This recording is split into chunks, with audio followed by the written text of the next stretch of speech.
ये बैठा लीजिए। अगर प्रेम प्राप्त करना है, भगवत प्राप्ति करनी है, प्यास बुझानी है, तो ये हिम्मत, ये धैर्य धारण करना पड़ेगा। पग पग पर कष्ट घेर रहे हैं, राधा राधा राधा, पार करते चले जाओ, घबराना मत। हर शूल इस मार्ग के पथिक के चरणों का फूल बन जाता है। दूर से दिखाई देगा शूल, और जब चरण रखोगे तो बन जाएगा फूल। डरना नहीं, बस डरना नहीं। और माया के मार्ग में हर शूल फूल नजर आता है, फूल समझ करके रखा तो फंस गया। ऐसा शूल चुभा कि आह भी नहीं बोल पाता। बहुत धैर्यपूर्वक, कितना भी संकट पे संकट परिस्थिति हो, नाम नहीं छूटना चाहिए। देख लो, हृदय में देख लो, यहां जरा सी बात आई तो भजन छूट जाता है। अरे जब शरीर ही छूटना है, शरीर ही छूट जाएगा तो इससे बड़ा दुख और क्या आएगा। और वो हमने पहले निश्चय कर लिया है कि मुझे भगवत प्राप्ति करनी, इसका मतलब देह राग पहले ही हम मिटा रहे हैं, फिर घबराना क्या। जरा सा कष्ट आया, भजन छूट गया, हाय हाय करने लगे। देहोपि ममता भाग चेत्र हृषौ नात्मवत प्रिय यज्जीर यत्यपि देहस्मिन् जीविताशा बलीयसी। तुम जानते हो तुम जीना क्यों चाहते हो? जीना क्यों चाहते हो? इसलिए जीना चाहते हो, हर कष्ट सहकर, बुरी से बुरी परिस्थिति में भी इसलिए जीना चाहते हो तुम, क्योंकि तुम्हें प्रभु से अपनापन नहीं हुआ, शरीर से अपनापन है।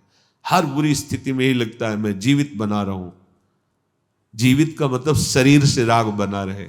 शरीर से राग खत्म हो जाए तो ये शरीर का छोड़ना जैसे सांप केचुल छोड़ता है, कोई कष्ट नहीं होता, ऐसे होता है। सबसे ज्यादा प्रिय है अपनी आत्मा, अपनी आत्मा है प्रियालाल। आत्मा हरिवंश प्रगट परमानंद। संकटों पर, विपत्तियों पर, दुख पर इतना प्रभावित ना हो जाओ कि तुम्हारा भजन छूट जाए। आखिरी जन्म वाले के लिए बात कह रहे हैं, तुम्हें संसार की बाजार फैलानी तो फैलाइए। अगर समेट करके अपने घर चलना है तो ये बात घर चलने वालों के लिए है। समेट लो, समेटे सो आशिक, फैले सो जमाना। फैलोगे तो जन्म जन्मांतर फैलते ही रहोगे। समेट जाओ। क्या अब चाहे कदम कदम पे संकट और विपत्ति हो, हमारे भजन का तार नहीं टूटेगा। जीत गए आप। पकड़ के देखो भजन। क्या ऐसा भजन पकड़ रहे हो? रोज सत्संग सुनते हैं, जरा सा कोई मान अपमान की बात आवे, निंदा स्तुति की बात आवे, भूल गए प्रभु को, छूट गया नाम। थोड़ा सा सुखद भोग सामग्री, छूट गए प्रभु। नहीं भाई, बहुत घाटे का सौदा। अनंत कृपा की धारा श्री जी ने प्रवाहित कर दी है। अब हमको पहुंचना ही है श्री जी तक। तो हर कदम में हमें संभालते रहना कि हमारा भजन चल रहा है कि नहीं चल रहा। यही प्रार्थना है प्रभु,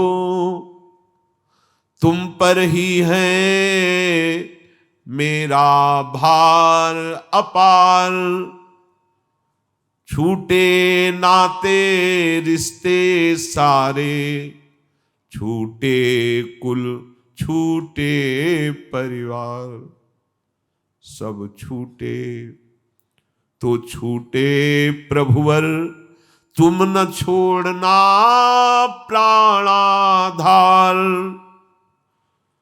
नहीं चाहिए धन या वैभव, नहीं चाहिए पद अधिकार। यही चाह है पाऊं प्रभुवर, सदा तुम्हारा अनुपम प्यार। संकट पर संकट भी आवे, पर टूटे नहीं भजन का तार। सार बात। हे प्रभु, आपसे यही प्रार्थना है, चाहे जितनी व्यथा की, दुख की परिस्थिति हो, जब मैंने अपने जीवन का भार आपको दे दिया है, तो अब मुझे अपने दुख पर विचार करने का अधिकार नहीं रह गया है। ये बिल्कुल अच्छे से समझ लीजिए। जैसे मकान हमने दूसरे के नाम कर दिया, वो क्या व्यवहार उस मकान में करता है हमारा अधिकार नहीं, तो हम शरणागत हैं। हमारा शरीर, हमारा हृदय, ये प्रभु के हवाले है। यदि वो चाहते हैं कि पग पग पर इसे दुख मिले, तो फिर हमारा विचार करने का अधिकार ही नहीं रह गया है कि मुझे दुख क्यों मिल रहा है। देखो, अगर चलना है प्रभु के पास तो ये सिद्धांत है, क्यों म्यों करके संसार में फंसना है तो आप देख लीजिए, तुम पर हमारा सारा भार समर्पित हो गया है। और सच्ची मानिए, बहुत बड़ा कृपा विधान हो रहा है। आपको लगता है दुख क्यों दे रहे हैं प्रभु? दुख नहीं दे रहे हैं, हिसाब बहुत कम में निपटा रहे हैं। क्योंकि सिद्धांत है ना, तो भगवान भी सिद्धांत का उल्लंघन नहीं करते। तो जहां हमें सैकड़ों हजारों जन्म सड़ना था, वहां कुछ घंटे मिनट में भगवा कर आगे बढ़ो, और इसी जन्म में परम पद प्रदान कर देते हैं, जीवन मुक्त अवस्था प्रदान। तो हम ऐसे भगवान के विधान को न जानने के कारण कोसने लगते हैं कि भगवान ऐसा दुख क्यों दे रहे हैं। भगवत प्राप्ति करनी है तो नाता केवल इन्हीं से रहना, प्रभु से। अगर आप थोड़ा सा चाह कीजिए तो शेष संभाल वो देंगे। कोई यहां किसी से प्यार नहीं करता, कोई नहीं करता। भूल में मत रहना।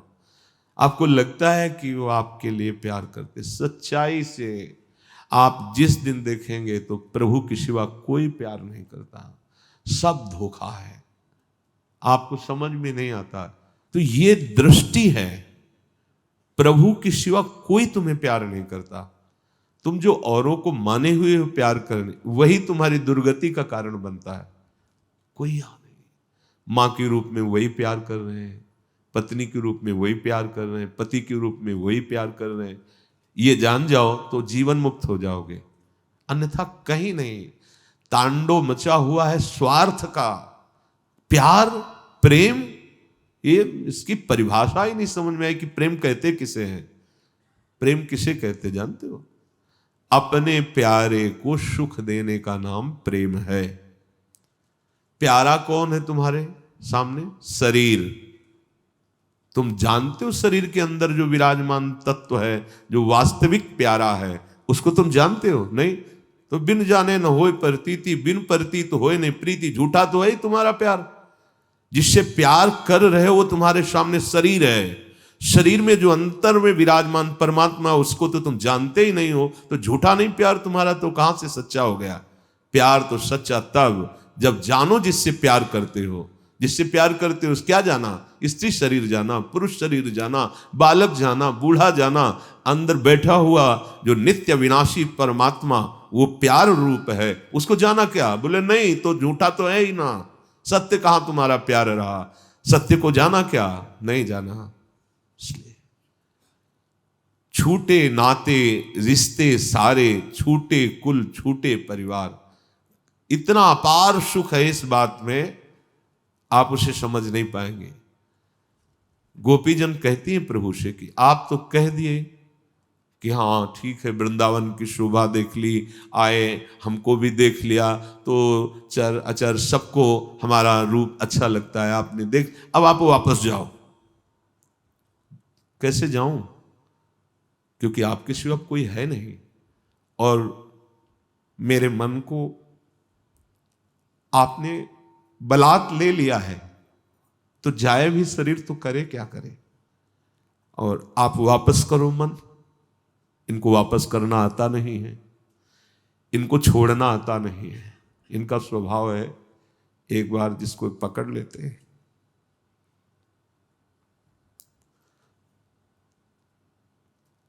अगर इनका ऐसा स्वभाव ना होता तो अपने लोग कभी भगवत प्राप्ति ही नहीं कर पाते।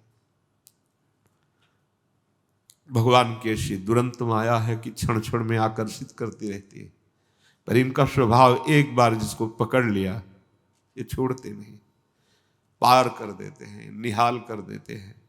गोपीजन कहते वापस करो हमारा मन। और अगर आप इतने पे भी नहीं समझते तो आगे का जो शब्द था, आप जानते हैं सारे संबंध आपके चरणों में है, ये जीवन आपके चरणों, अभी आपके सामने इस शरीर को भस्म कर दूंगी। गोपीजन कहते अभी इस शरीर को तिनके की तरह नष्ट कर दूंगी, मैंने आपसे प्यार किया है।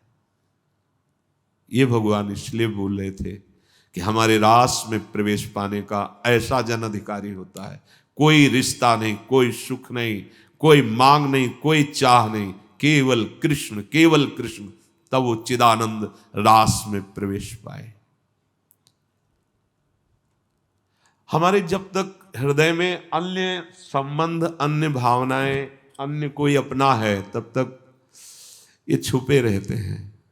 नहीं, दर्शन मांगने की जरूरत नहीं है, ये ऐसे उदार हैं, ये खेलते रहते हैं साथ, ये प्रेमी जन ही जानते हैं, दूसरे नहीं। जब तक तुम्हारा इस संसार में कोई और है प्रभु के सिवा, तब तक तुम्हें याचना करनी पड़ेगी, दर्शन दे दो, ये कर दो, वो कर दो। और जिस दिन तुम्हारा कोई संबंध ही नहीं रहेगा, केवल एक इन्हीं से संबंध, तो फिर भी नहीं जाने वाले। ये ऐसे प्रेमी हैं, ऐसे प्रेमी हैं। सब छूटे पर हे स्वामी तुम मेरे प्राणाधार हो, ये बात कभी ना छूटे, आपके सिवा कोई नहीं। ये अंदर अंदर से देखो, अंदर से देखो। नहीं चाहिए मुझे आपके इस माया का धन वैभव पद, नहीं चाहिए कोई अधिकार, बस एक चाह आपके अनुपम प्यार में मैं डूबा रहूं। तो देखो कबीरदास जी कहते हैं, कबीरा मन निर्मल भया, जैसे गंगा नीर, पाछे लागो हरि फिरहे, कहत कबीर कबीर। यदि मन निर्मल हो गया है, कोई संबंध किसी से नहीं, एकमात्र प्रभु से, तो जैसे गाय रंभाती हुई बछड़े के पीछे दौड़ती, ऐसे हरि प्यार करते हैं। भक्तन पाछे यो फिरत जीव बछड़ा। अरे हम उनके हैं, वो जो भी हैं उनके हम हैं, उनके सिवा और किसी को मान रखा है, इसीलिए हमारी दृष्टि में वो नहीं आ रहे। नहीं, ऐसा नहीं वो भगवान गरुड़ पर सवार होकर आए, 2 मिनट दर्शन दिए चले गए। प्रेमी है प्रभु, प्रेमी।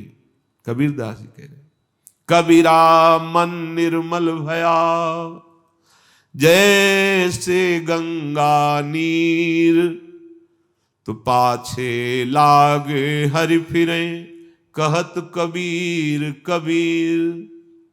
अगर तुम हरि हरि जप रहे हो तो हरि तुम्हें जप रहे हैं, तुम्हारे पीछे पीछे हरि डोल रहे हैं। अनुब्रजाम में हम नित्यम पुए उत्तंगुरेण भी।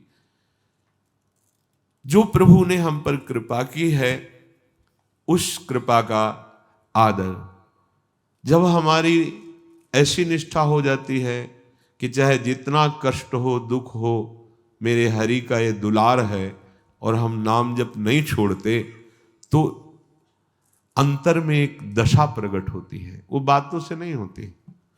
बातन प्रीति न होए सखीरी, ये कैसे शब्दों की ताकत ही नहीं कि वो बात जो बताना चाहे वो बता सके, क्योंकि अनिर्वचनीयम प्रेम स्वरूप। इसमें ज्यादा प्रपंच नहीं है, ये ज्यादा दिमागी सिस्टम लगाने वाला नहीं है, ये बलिदान होने वाला है। ऐसे कूद गए, देखा नहीं कि परिणाम क्या होगा, कूद गए। नाम निरंतर जपते हुए पूरे जीवन को भगवान के भरोसे, क्यों म्यों ये सब खत्म। तो अंतर उदेग दाह स्थिति आई है।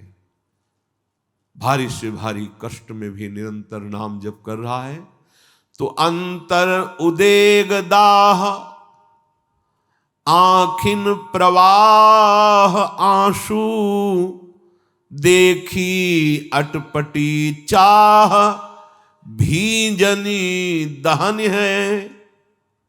अगर पानी गिरे तो आग शांत होती है ना, पर ये अटपटी बात है कि जैसे जैसे आग बढ़ती है वैसे वैसे अशुभ प्रवाह होता है, और जैसे जैसे अशुभ प्रवाह होती है वैसे वैसे और आग बढ़ती चली जा रही। अहो भाग्य, धन्याति धन्य जीवन जो गोविंद के लिए रो ना आवे।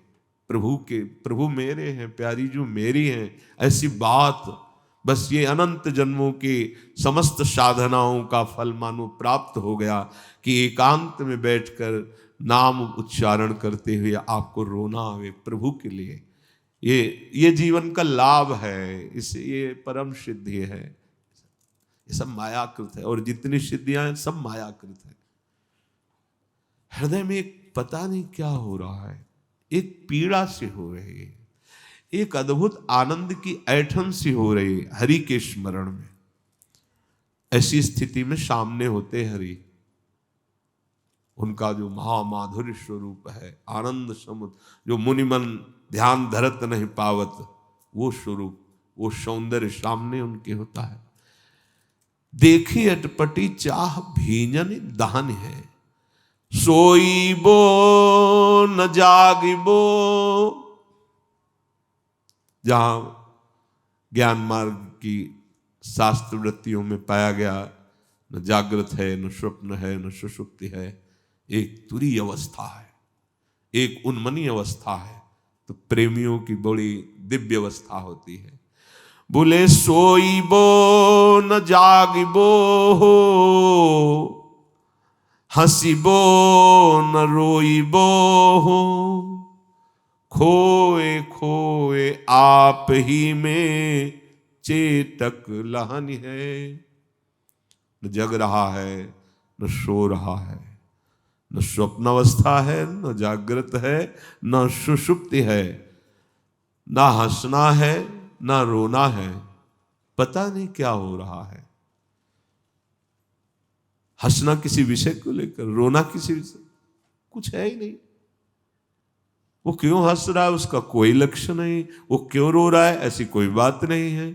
बोले पता नहीं चेटक सा, जादू सा उसके ऊपर हो गया है कि उसकी स्थिति बड़ी विचित्र रहती है। न जगना है, न सोना है, न स्वप्न है, न हंसना है, न रोना है, और सब कुछ हो रहा है। अखियां रूप के रंग रंगी, निरखी स्वरूप कुंवरी राधे को न सोई न जगी, ये स्थिति, न सोई न जगी, अखियां रूप के रंग रंगी। जान प्यारे प्राणन बसत पे आनंद घन, बिरह विवश दशा मुकुलों कहनी है। प्राण प्यारे आनंद घन यही प्रकाशित हो गए तो ये दशा आ गई कि न हंस रहा है, न बोल रहा है, न जग रहा है, न सो रहा है, अर्थात सब कुछ हो रहा है पर कुछ नहीं हो रहा उससे। जैसे ज्ञान की विशिष्ट भूमिका में पहुंचा हुआ महापुरुष खाता पीता हंसता चलता सब कुछ करता हुआ कुछ नहीं करता है, कुछ नहीं करता और सब कुछ हो रहा है। ऐसे ही प्रेम की उत्तम भूमिका में आनंद घन प्रभु के हृदय में बैठे, कभी हंस रहा है, कभी रो रहा है, कभी आपको जगता दिखाई दे रहा है, कभी सोता, पर न वो जगता है, न सोता है, न हंसता है, न स्वप्न में होता है। वो एक अलौकिक आनंद दशा होती है। जीवन मरण, बहुत ऊंची बात है, जीवन मरण, मरण जीव मीच बिना बन्यो आए, हाय कौन विधि रची नेही की रहन है। जिसको जीवन कहते हैं वो तो मर चुका है। ये जो जीवन है ना, खान पान हंसना खेलना देख, ये तो मर गया। कब मर गया? जब प्रेम मार्ग में कदम रखा जाता है ना, उसी में भस्म हो जाता है। चढ़ के मैन तुरंग पे चली वो पावक माई, प्रेम पंथत कठिन है सबको। मर गया हो तो फिर भी जीवित है। जीवित ऐसे है कि हंसना खेलना बोलना सब कुछ हो रहा है पर उससे कुछ नहीं हो रहा, वो आनंद घन प्रभु में स्थित है। बोले ऐसी स्थिति आकर के हृदय में विराजमान हो गई कि उसका वर्णन ही नहीं कर सकते। ये जाको लह कछु लहन की चाह नहीं में होए, जयति जगत पावन करन प्रेम बरन यह दो। यह है प्रेम स्थिति, जिसको प्राप्त होने के बाद फिर कुछ प्राप्त करना बाकी नहीं रहता। हमारी चित्तवृत्ति जब तक प्रभु में इस कोट से नहीं लगती तब तक ये प्रेम का रंग हृदय में प्रकाशित नहीं होता। प्रेम एक बहुत बड़ा नशा है, जिसके हृदय में एक बार एक प्याला पी ले प्रेम का तो पूरे जीवन भर ये नशा नहीं उतरता, जीवन के बाद भी नहीं उतरता। एक बहुत मादक वस्तु प्रेम है, बहुत मधुर आशव है। आशव जिससे लोग मदिरा पीते उन्मत्त हो जाते हैं, उनको पता भी नहीं चलता कि वो कहाँ पड़े हैं कहाँ खड़े हैं कैसे। ऐसे ही भागवत में वर्णन है कि उसके वस्त्र हैं कि नहीं हैं, उसको कोई शुद्ध नहीं रहती, ऐसी मादकता उसके अंदर भगवदानंद की चढ़ती है। ये प्रेम एक आशव है, प्रेम आशव। ऐसी छकन होती है, ऐसी उन्मत्तता होती है। एक प्याला तो बहुत बड़ी बात है, एक बूंद भी आ जाए हृदय में दशा बदल जाए। जब महाप्रभु चैतन्य देव की गंभीरा दशा का तो हृदय फट जाए, दशा सुन के फट जाए। महाप्रभु चैतन्य देव के यहां रक्त स्राव होता, ऐसे दीवाल में ऐसे नाक रगड़ते ऐसे ऐसे। जब गोविंद आदि जो निजंग सेवी वो सावधान होकर प्रभु क्या आप कर रहे हैं, ये क्या खून से लथपथ। तब कहते बाहर श्री कृष्ण खड़े हैं, वो बुला रहे हैं, मैं दरवाजा बना रहा हूं। ऐसे श्री कृष्ण प्रेम का मूर्तिमान स्वरूप महाप्रभु चैतन्य देव। भगवत अभी अपने लोग कहलाते हैं प्रभु के, लेकिन अभी प्रभु के हुए नहीं। प्रभु के हो जाने पर फिर और कोई चाह नहीं। जैसे अमृत पीने के बाद कुछ पीने की चाह होती है क्या? जैसे भगवान ने गीता जी में कहा कि एक मृदु और शीतल विशाल जलाशय के प्राप्त होने पर फिर छोटे मोटे गड्ढों की याद नहीं आती, ऐसे गोविंद के चरणारविंद का आश्रय, उनके चरणों का भक्ति प्रेम, फिर और कुछ याद आवे हमारा मन नहीं लगता। ये सब बहुत नीचे स्तर की बातें हैं। ये ऐसा आशव है।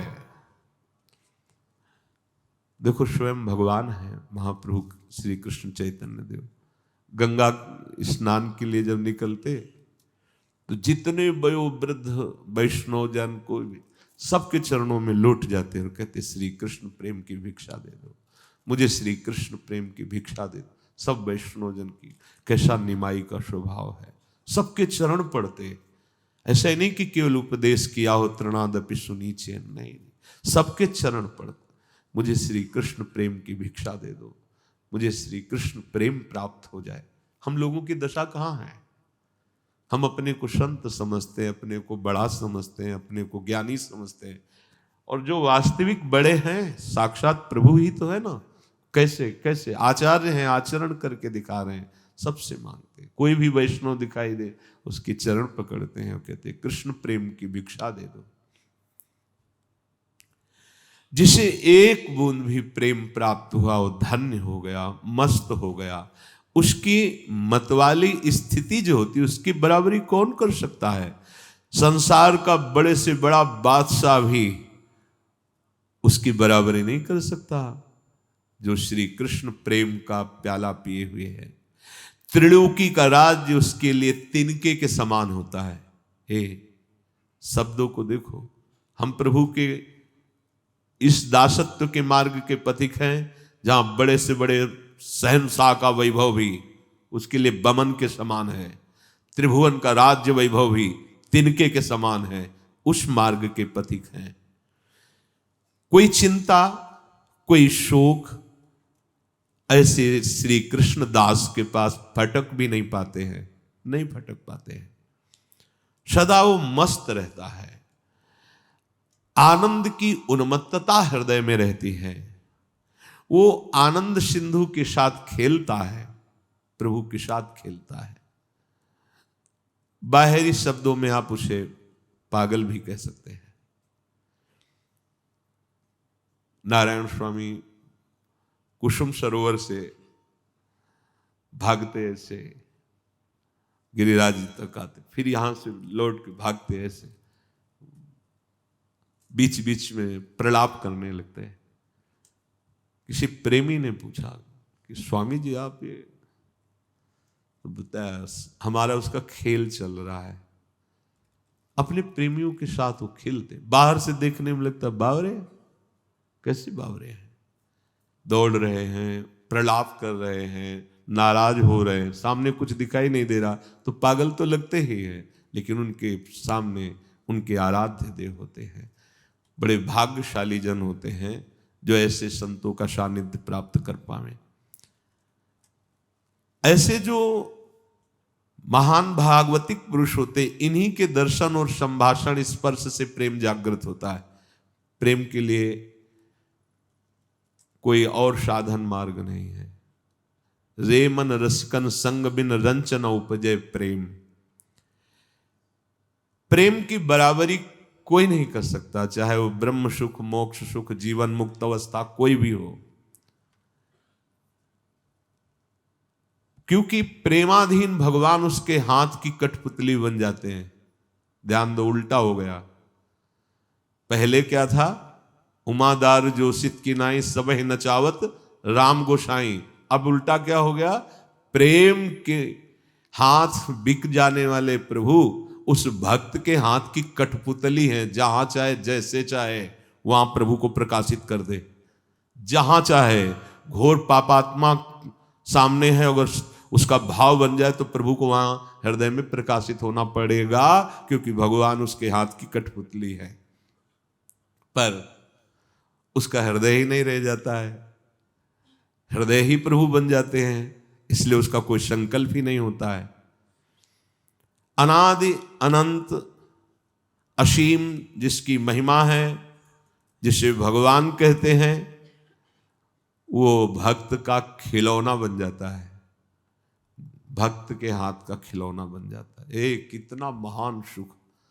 अब वहां तक पहुंच नहीं बुद्धि की तो लगता है महान सुख का मतलब अगर अरब खरब रुपया मिल जाए, ये मिल जाए, क्योंकि हमारी बुद्धि में इतना ही बैठा हुआ है।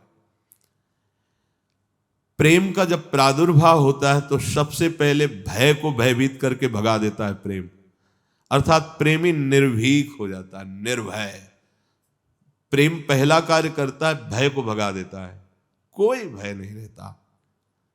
ऐसा थोड़ी कि मृत्यु का भय या रोग का भय, ये सब वो स्थिति होती है, स्थिति वो बातों से नहीं होती है। भय नाम की वस्तु, सोच कितना आनंद, भय नाम की वस्तु नहीं रहती। और उसकी रुचि को खा जाता है प्रेम। पहले सबसे क्या करता है? भय को भयभीत करके भगा देता है, उसका हृदय निर्भय हो गया। दूसरा, उसकी रुचि को खा गया प्रेम। अब प्रेममयी रुचि हुई, उसकी कोई रुचि ही नहीं, कोई चाह ही नहीं, कोई इच्छा ही नहीं है। ये महामहिम प्रेम का प्रभाव रुचि को खा गया। बोले तुम्हारी क्या इच्छा है? इच्छा ही नहीं है, कोई इच्छा ही नहीं। प्रहलाद जी से कह रहे हैं कि हमारी आज्ञा है, वरदान मांगो। प्रहलाद जी ने कहा आपकी आज्ञा का पालन तो करना ही है, तो नाथ आप ये वरदान दे दो कि हमारे हृदय में कोई कामना ही न रहे मांगने की। ये कोई वरदान? प्रेम ने रुचि को ही खा लिया, अब कोई रुचि ही नहीं रह गई। किंतु इसमें वही जो जानबूझ करके अपने आप को स्वाहा करना चाहता है, वही इस खेल में उतरता है। यहाँ ये भयभीत होने वाले लोग ने कि पैर रखे गरम लगेगा तो वापस हो जाएंगे। प्रेम है, प्रेम के लिए नारायण अति कठिन है, हरि मिलन की बाट, या में पग पीछे धरे प्रथम शीश दे काट। यहाँ मर के चला जाता है, तो मरना तो है ही यार। एक बार इधर आ जाओ तो अमर अविनाशी असीम सुख को प्राप्त हो जाओगे, उधर तो बहुत बार मर चुके हो। जब रावण ने मारीच से कहा चलो स्वर्ण का मृग बन के और भगवान को लुभायमान करो, तो उसने कहा तुम्हें पता है बिना फण का बाण मारा था तो 100 योजन दूर गिरा था और न जाने कितना समय लग गया, पर आज तक मैं वो भूल नहीं पाया हूं, उनको मैं भ्रमित करूंगा नहीं। तो उसने तलवार खींची और कहा अभी मार दूंगा। तो सोचा मारा तो दोनों जगह जाऊंगा, इधर ये मारेगा उधर रघुनाथ जी मारेंगे, तो उभय भांत देखियो जब मरना तब ताक्यो रघुनायक। उत्तम बात यही रहेगी कि जहां से मरना मिटता है वहां मरूं जाके, ये मारेगा तो क्या। तो काम क्रोध लोभ मोह मद मत्सर ये तो मार ही रहे हैं, जो चलो इधर आते हैं, थोड़ी जलन सह लेंगे, क्योंकि इनको जब हम स्वीकार नहीं करेंगे तो जलाएंगे, पर फिर वो जलन सदा सदा के लिए शांत हो जाएगी, असीम आनंद का अनुभव होगा। ये प्रेम का पंथ है, इसमें अपनी कोई परवाह नहीं करनी होती, अपनापन प्रभु को दे दिया वो जाने। अब हमें केवल परवाह इस बात की है कि प्रभु को न भूलें, उनका चिंतन न भूलें। पर है बड़ी टेढ़ी खीर, मानो ऐसा कि नैया भंवर में फंस गई है और डांड फेंक दो। देख लो प्रेम का मार्ग कैसा है कि नैया भंवर में फंस गई, अब तो जरूरी है डांड चलाना, तो कहते फेंक दो और ऐसे हो जाओ, है हिम्मत फेंक के देख लो। तो बोले भंवर में नैया फंसी तो डूब नहीं जाएगी, बोले भंवर ही गायब हो जाएगी, भंवर ही गायब हो जाएगी, फेंक के तो डांड देखे कोई। और आखिरी में जो भी महान भक्त हुए हैं स्थिति यही आई है, पर बहुत इसीलिए कहा टेढ़ी खीर है। द्रौपदी जी कोई साधारण नहीं, अग्नि से पैदा हुई हैं और श्री कृष्ण की प्रिय हैं, लेकिन पांडवों का भरोसा, भीष्मादि का भरोसा, फिर अपनी भुजाओं का भरोसा, फिर दांत का भरोसा। अब जब देखा कुछ तो ऐसे, यह है डांड फेंक देना, संभल गया उसी समय, सब कुछ संभल गए। गजेंद्र पूरा हाथी हाथनियां लगकर सहयोग कर रहे हैं, अपना बल उनका बल, जब सब खत्म हरि, पूरा हरि नाम उच्चारण भी नहीं हो पाया था, हरि बचा लिए थे। इस मार्ग में चलने वाले को भंवर में फंसी हुई नैया को गए, डांड को ही फेंक दो, ये लो डुबो, अब डुबो आप, ये ऐसा मार्ग है ये, कहीं ऐसा नहीं है कूद गए, अब देख लो अग्नि भी शीतल हो जाएगी, प्रहलाद जी का रोम भी भस्म नहीं हुआ, एकदम आनंद। एक बार तो विश्वंभर भगवान को विश्वास करके अपने जीवन को अर्पित कर दो।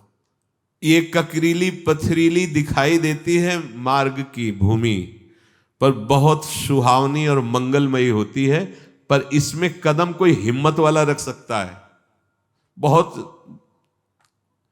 ऐसा लगता है कि बहुत कठिन मार्ग है, बहुत सुहावना है, उसको जो चल पड़ा इस मार्ग पे, दूर से देखने वाला नहीं चल पाएगा।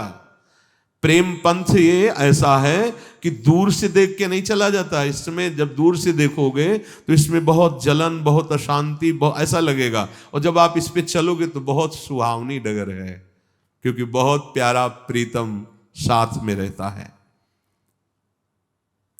जो प्रेम की इस वृत्ति में अपने मन को फंसाना चाहता है, तो उससे पहले अपने हृदय में किसी का भी प्रेम न रह जाए ऐसा खाली करना होता है। यह सहयोग प्रेमी जनों के द्वारा होता है। हृदय में देखो शांत होकर, कौन है तुम्हारा प्रभु, जब उत्तर आवे प्रभु, क्या है तुम्हारे पास प्रभु। अब आप प्रेम मार्ग के पथिक हो रहे हैं, पर अंदर झांक के देखो ना, कहीं न कहीं कोई न कोई बल पकड़े रहता है मन, इसीलिए प्रेम में नहीं डूब पाता है। इस मैदान में चलने वाला चूक नहीं करता। चूक क्या होती है, इस मार्ग के पथिक की चूक क्या होती है, बहुत अनुकूलता आई, आप कोई और प्रभु के सिवा दिखाई दे रहा है, उसने चूक कर दी। बहुत प्रतिकूलता आई, आप मुझे बचा लो, आप मेरा सहयोग कर दो, गए आप। प्रेम मार्ग के पथिक चाहे भारी अनुकूलता हो या भारी प्रतिकूलता हो, अपने प्रभु के सिवा दूसरी तरफ आंख उठा के नहीं देखना। देखो चलो परमार्थ में, ये प्रवचन नहीं है, इसीलिए रोज कहते हैं केवल भगवत प्राप्ति के लिए सत्संग है। अगर आप एक दिन का सत्संग अपने जीवन में उतार लें तो आप भगवत प्राप्त महात्मा हो जाएंगे। बने तो रघुबरते बने, बिगड़े तो भरपूर। पूरे आशिक हो प्रभु के, बीच में मत लड़खड़ाओ, पूरा का पूरा भार उनके चरणों में दे दो, फिर देखो कैसा आनंद का अनुभव होता है।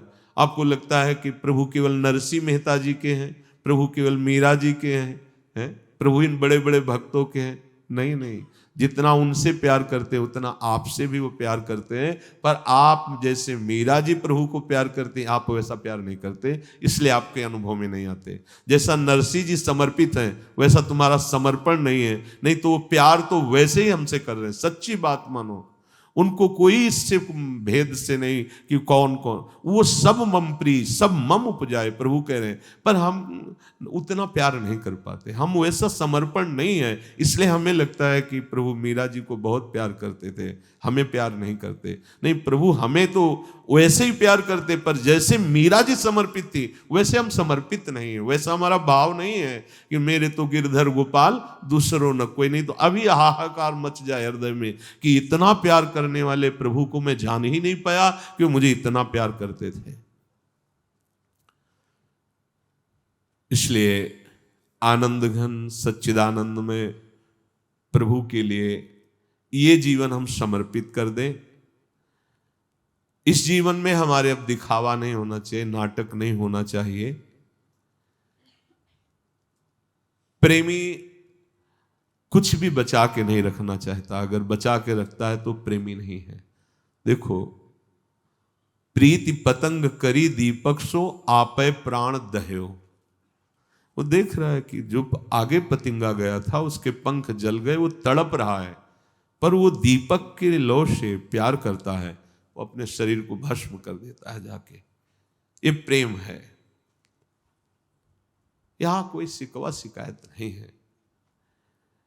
अलिसुत प्रीति करी जल सुत सो संपत्ति हाथ गयो। भौरे में इतनी ताकत है कि कोरे काठ में भी छेद कर दे, और प्यार करता है कमल से। उसके अंदर जाता है तो भूल जाता है अपनी सामर्थ्य को और अंदर पैक हो जाता। कोमल पंखुड़ी को छेद नहीं पाता, प्रेमी है ना, और सामर्थ्य इतनी है कि कोरे काठ में छेद कर दे। भाव क्या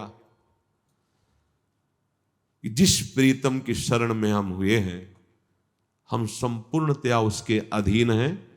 किसी भी बल का अपने भान न रह जाए और प्रयोग करने की इच्छा न रह जाए। उसके अंदर बल है, एक सेकंड में कमल की पंखुड़ी को छेद कर बाहर निकल सकता है। जब काठ में छेद कर देता है भंवरा, तो कमल क्या चीज है, पर कमल से प्यार करता है। अपना अस्तित्व समर्पित करना प्रेमी का। हमारा कोई बल नहीं, मेरे बल श्री वृंदावन रानी। सारंग प्रीति करी जो नाद सो सन्मुख बाण सहयो। शिकारी वीणा का वादन करता है, हिरन नजदीक आता है क्योंकि उसे वीणा ध्वनि बहुत प्रिय है। वो बाण संधान करके मार देता है, वो मर जाना पसंद करता है, पर वो वीणा ध्वनि सुन करके ये भयभीत नहीं होता, सामने बहलिया मारता है। ऐसे ही अब गुरु की वाणी रूपी ध्वनि सुनकर चल पड़े भगवत प्राप्ति के लिए, भगवत प्रेम के लिए। अब छाती में सीधे वार सहेंगे, पीठ में नहीं। अब पीठ घुमा के वापस नहीं जाएंगे। इसमें वार होता ही नहीं है, इसमें प्यार ही प्यार होता है, पर लगता है कि वार होता है। तो हिम्मत तो ऐसी ही करनी पड़ेगी। जिसने अपने हृदय को भगवान के चरणों में समर्पित करके निरंतर उनका नाम जप करना, गुणगान करना, उनके कुछ ना हो तो आपको अंतिम बात बता रहे हैं हृदय की। कुछ बातें ऐसी होती हैं जो केवल हृदय में, हमारे प्रभु एक बात को कभी नहीं टाल पाएंगे। मैं आपका हूं, जैसा भी हूं आपका हूं। इसी से आपकी वो आध्यात्मिक उन्नति होगी जो पढ़ लिख के उस साधना से भी नहीं होती। ऐसे हो जाओ, इसमें कोई पैसा नहीं लगता। कई बार कहा, सत्य वस्तु पैसे से खरीदी नहीं जा सकती। सत्य वस्तु का मोल तुम्हारे पास केवल श्वासें हैं, श्वासें, यही दे दो। हम जैसे हैं प्रभु आपके हैं। भगवत प्राप्ति इसी से हो जाएगी। ये हम बहुत हृदय की बात कह रहे हैं। बहुत माया का आकर्षण है, प्रतिपल चंचलता मन की है, इंद्रियां वश में नहीं है, सहयोग बाहरी है नहीं जो हमें भगवत प्राप्ति का सहयोग मिले। जिधर देखो भगवत विमुख करने वाला सहयोग है। तो हृदय से आप केवल हृदय से, हे श्यामा श्याम मैं आपकी शरण में हूं, हे श्यामा श्याम मैं जैसा हूं आपका हूं, इससे भगवत प्राप्ति हो जाएगी। अंतिम में कोई कितना भी बड़ा भजन आनंदी हो, आता यही है। अगर ये बात तुम्हारे अभी आ जाए तो बिगड़ी जन्म अनेक की, अब ही सुधरे आज होई राम। हे श्यामा श्याम मैं आपका हूं। प्रभु का आश्रय लेकर जितना प्रयास हो सके कुमार्गगामी वृत्तियों से हटाओ अपने मन को और नाम जप में लगाओ। भगवत लीला कथा श्रवण करो, भगवत लीला कथा गायन करो। रोज की रोज हमारी मृत्यु नजदीक आ रही है। डरो इस बात से। तुम्हें दिखाई नहीं दे रहा, यहां प्रतिपल दिखाई दे रहा है। हर कदम उसके नजदीक आ रहे हैं, हम उसके नजदीक पहुंच रहे हैं। हमारा शरीर छिन जाएगा, हमारी सारी साधन सामग्री छिन जाएगी। यदि भगवत प्राप्ति नहीं हुई तो बहुत बड़ा घाटा हो जाएगा। इसलिए आश्रित नाम जप, लीला कथा श्रवण, और हर समय ध्यान रखो तुम्हारे कदम मृत्यु की तरफ बढ़ रहे हैं। मृत्यु हर कदम तुम्हारे को नजदीक आते दबोचने के लिए तैयार है। कोई सेकंड ऐसा हो सकता है जिस समय जीवन लीला समाप्त हो जाए। उसके पहले हमें अपनी दृढ़ता भगवद आश्रय पुष्ट कर लेना है। शेष चर्चा आगे। श्री राधा वल्लभ लाल।